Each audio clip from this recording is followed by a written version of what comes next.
ಕೋಲಾರ ಜಿಲ್ಲೆಯ ಎಲ್ಲ ಪ್ರಗತಿಪರ ಆಲೋಚನೆ ಇರ್ತಕ್ಕಂಥ ಎಲ್ಲ ಮುಖಂಡರು, ಎಲ್ಲ ಪಕ್ಷದ ಮುಖಂಡರು ಕೂಡ ಇಲ್ಲಿ ಬರ್ತಾ ಇರ್ತಕ್ಕಂಥದ್ದು. ಇದು ಕೇವಲ ಒಂದು ಪಕ್ಷಕ್ಕೆ ಸೀಮಿತವಾಗಿರ್ತಕ್ಕಂಥ ಕಾರ್ಯಕ್ರಮ ಅಲ್ಲ. ಈ ಕಾರ್ಯಕ್ರಮದ ಉದ್ದೇಶ ಭಾರತ ದೇಶದಲ್ಲಿ ಹಿಂದೆಂದೂ ಕೂಡ ನಡೆದೇ ಇರತಕ್ಕಂಥ ಹಗರಣ ವಿದ್ಯಾ ಹಗರಣ. ಇದು ಯಾರು ಪ್ರತಿಭಾನ್ವಂತ ವಿದ್ಯಾರ್ಥಿಗಳಿದ್ದಾರೋ ಅವರ ವಿದ್ಯೆಯನ್ನು ಕಳ್ಳತನ ಮಾಡಿರ್ತಕ್ಕಂಥ ಪ್ರಕರಣವನ್ನು ಬಯಲಿಗೆ ಬಂದಿರತಕ್ಕಂಥದ್ದು.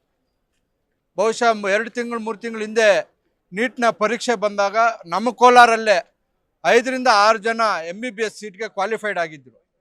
ಇವತ್ತು ಇಡೀ ಜಿಲ್ಲೆಯಲ್ಲೆಲ್ಲ ಹುಡುಕಿದ್ರೆ ಇಬ್ಬರು ಕೂಡ ಸಿಗ್ತಾ ಇಲ್ಲ. ಇದಕ್ಕೆ ಕಾರಣ ನೀಟ್ ಪ್ರಶ್ನೆ ಪತ್ರಿಕೆ ಸೋರಿಕೆ ಆಗಿರ್ತಕ್ಕಂಥದ್ದು.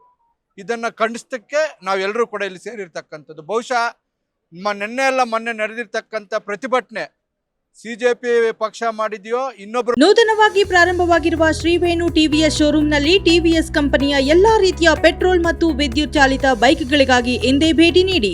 ವಿಳಾಸ ಬೈಪಾಸ್ ರಸ್ತೆ, ಮಾರುತಿ ನೆಕ್ಸಾ ಕಾರ್ ಶೋರೂಮ್ ಪಕ್ಕ, ಕೋಲಾರ.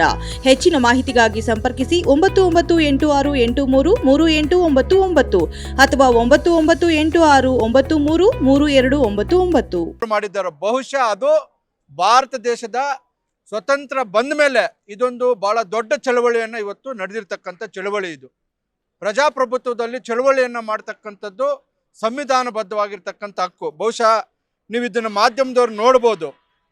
ಇವರು ಮೂಗರು, ಕಿವಿ ಇಲ್ಲ, ಕುರುಡ್ರು. ಇವರನ್ನು ಹೊಡಿತಾರೆ ಅಂದರೆ ಪೊಲೀಸ್ನವರು, ಇವರನ್ನು ಹೊಡೆಸ್ತಾರೆ ಅಂದರೆ ಹೊಡೆಸಿದ್ಯಾರು? ಮೋದಿ ನೇತೃತ್ವದ ಸರ್ಕಾರ. ಇವರನ್ನು ಹೊಡೆಸ್ತಾರೆ, ಮಾತೇ ಬರಲ್ಲ. ಅವ್ರ ಮೇಲೆ ದಾಳಿ ಮಾಡ್ತೀರಂದ್ರೆ ನೀವು ನಿಜವಾಗ್ಲೂ ಬದುಕಿದ್ದು ನಿಮ್ಮ ಆತ್ಮಗಳು ಸತ್ತಂತೆ. ವಿದ್ಯಾರ್ಥಿಗಳ ಜೊತೆ ನೀವು ನಡ್ಕೊಂಡಿರ್ತಕ್ಕಂಥ ನಡವಳಿಕೆಯನ್ನು ನಾವು ತೀವ್ರವಾಗಿ ಖಂಡಿಸ್ತೇವೆ. ಇಲ್ಲೊಬ್ಬ ಕುರುಡ ಇದ್ದಾನೆ ನೋಡ್ರಿ,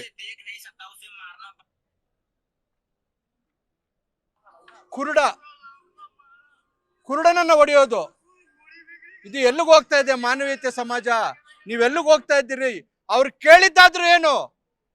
ನೀಟ್ ಪ್ರಶ್ನೆ ಪತ್ರಿಕೆ ಸೋರಿಕೆ ಆಗಿದೆ, ಶಿಕ್ಷಣ ಮಂತ್ರಿಗಳು ರಾಜೀನಾಮೆ ಕೊಡ್ರಿ ಅಂತ ಕೇಳ್ತಾ ಇರೋದು.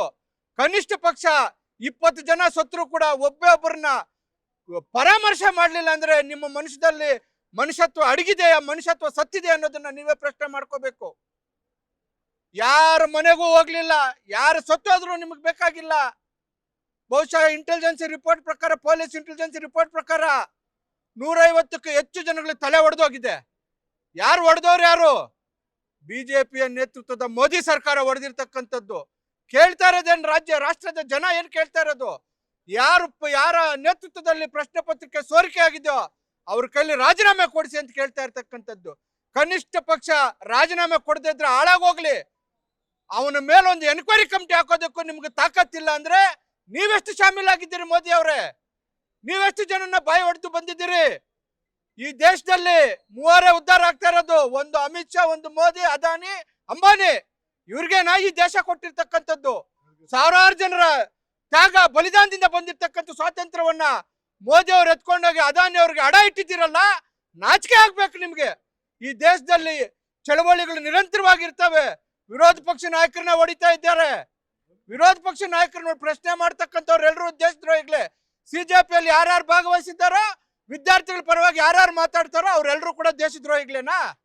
ಅವರೆಲ್ಲರೂ ದೇಶದ್ರೋಹಿಗಳೇನಾ? ಯಾರು ವಾಯ್ಸೆ ಎತ್ತಬಾರ್ದು. ವಾಯ್ಸೆ ಎತ್ತಿದವ್ರನ್ನೆಲ್ಲರೂ ಕೂಡ ಪಾಕಿಸ್ತಾನಕ್ಕೆ ಸೇರ್ತಕ್ಕಂಥ ಪ್ರವೃತ್ತಿ ಬಿಡ್ರಿ. ನಿಮ್ಗೆ ತಾಕತ್ತಿದ್ರೆ, ನಿಮ್ಗೆ ಮನುಷ್ಯತ್ವ ಇದ್ರೆ, ಮಾನವೀಯತೆ ಇದ್ರೆ ಈ ಕೂಡಲೇ ಧರ್ಮೇಂದ್ರ ಪ್ರಧಾನ್ ಅವರನ್ನು ಕೈ ಬಿಡ್ರಿ. ನಾವೇನಾದ್ರೂ ಮೋದಿ ಅವ್ರ ರಾಜೀನಾಮೆನ ಕೇಳ್ತಾ ಇದ್ದೀವಿ? ಕೇಳ್ತಾರ ಧರ್ಮೇಂದ್ರ ಪ್ರಧಾನ್ ರಾಜೀನಾಮೆ? ಇವತ್ತು ನೀವು ದೇಶದಲ್ಲಿ ಬೆಂಕಿ ಅಂಟ್ಕೊಳ್ಳೋರ್ಗು ಬಿಟ್ಟು ವಿದ್ಯಾರ್ಥಿಗಳ ಮಾರಣ ಹೋಮ ಮಾಡ್ತಾ ಇದ್ರೆ ಬಹುಶಃ ಆ ವಿಡಿಯೋಗಳನ್ನ ನೋಡ್ತಾ ಇದ್ದರೆ ಕರ್ಲು ಕಿತ್ಕೊಂಡು ಬರುತ್ತೆ.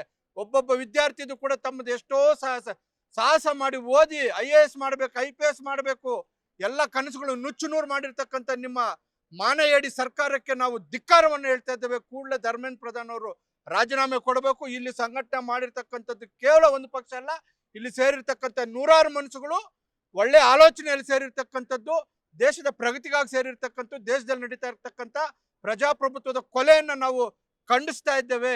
ಈ ಕೂಡಲೇ ಧರ್ಮೇಂದ್ರ ಪ್ರಧಾನ್ ಅವರು ರಾಜೀನಾಮೆ ಆಗ್ರಹಿಸ್ತಾ ಇದ್ದೇವೆ.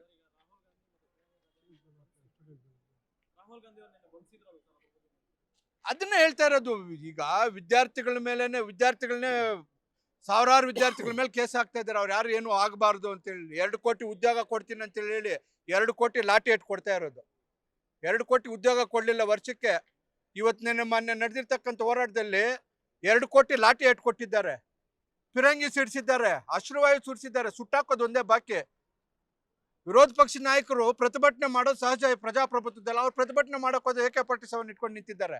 ಯಾರಿಗೆ ಇಟ್ಕೊಂಡು ನಿಂತಿರೋದು? ನಿಮ್ಗೆ ತಾಕತ್ತಿದ್ರೆ ಬೇರೆ ದೇಶದಿಂದ ನಮ್ಮ ದೇಶಕ್ಕೆ ನುಸುಳ್ಕೋರು ಇದ್ದಾರಲ್ಲ, ಅವ್ರನ್ನ ತಡೀರಿ. ನಿಮ್ಗೆ ತಾಕತ್ತಿದ್ರೆ AK-47 ತಗೊಂಡು ದೇಶದ ಜನಗಳಿಗೆ ಸ್ವತಂತ್ರ ಕೇಳ್ತಕ್ಕಂಥವ್ರಿಗೆ, ಹಕ್ಕು ಕೇಳ್ತಕ್ಕಂಥವ್ರಿಗೆಲ್ಲ ನೀವು ಬಂದೂಕು ಇಡಬೇಕಾಗಿರೋದು. ನಿಮ್ಮ ಮಾನಗೇಡಿ ಸರ್ಕಾರಕ್ಕೆ ಏನೇ ಹೋಗಿದ್ರು ಕೂಡ ಕಡಿಮೆನೆ ನನಗನ್ಸುತ್ತೆ. ಬಹುಶಃ ಕರ್ಮ ನಿಮ್ಮನ್ನು ಬಿಡೋದೇ ಇಲ್ಲ. ಆ ಮಕ್ಕಳು ಒಬ್ಬೊಬ್ಬರು ಕೂಡ ತಮ್ಮ ಕಣ್ಣಲ್ಲಿ ಬರ್ತಾ ಇರ್ತಕ್ಕಂಥ ನೀರು, ನೀವು ಸೋಲ್ಬಹುದು, ಮತ್ತೆ ಗೆಲ್ಬಹುದು, ಮತ್ತೆ ಸೋಲ್ಬಹುದು. ನಿಮ್ಗೆ ಯಾರಿಗೂ ಕೂಡ ಒಳ್ಳೇದಾಗೋದಿಲ್ಲ.